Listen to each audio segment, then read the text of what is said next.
and welcome back to my next video. Today I'm visiting my old friends from Krazy and we're going to talk about composition.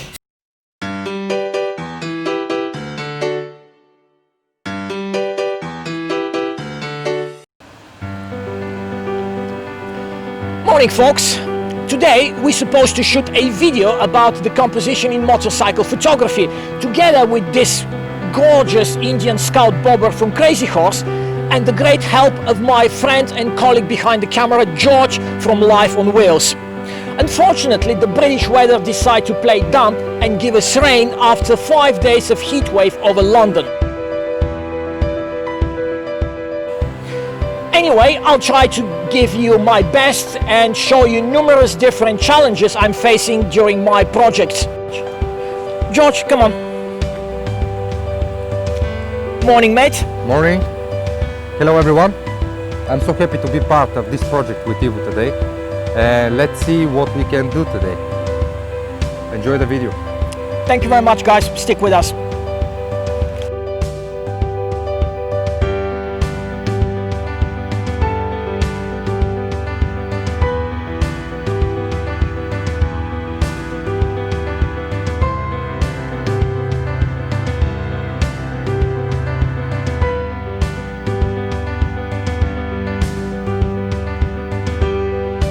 Composition is one of the most important aspects of photography.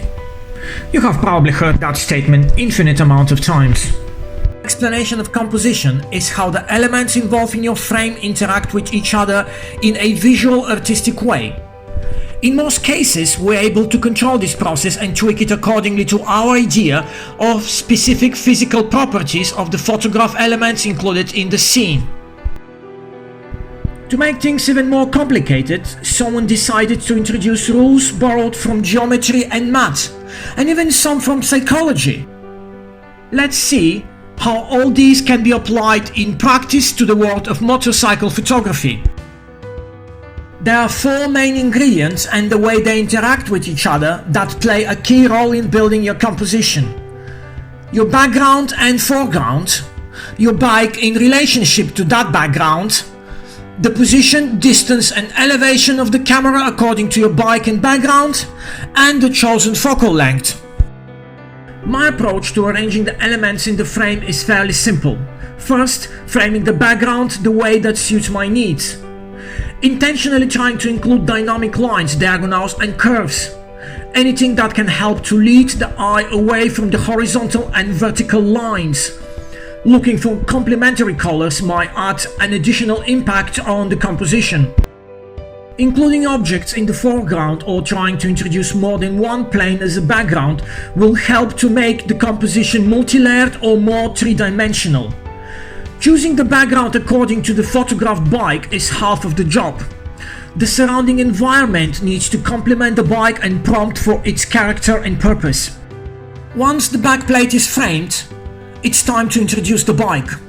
Using some of the compositional rules, roughly park it accordingly to your idea and walk around, trying to explore different angles and camera elevations. Check my previous video about the relation between the focal length and the way it distorts the perspective. It's a quite fiddly job, especially when some micro adjustments are necessary. Choosing the right angle and orientating the bike elements the way they're emphasizing the vehicle design is a paramount task.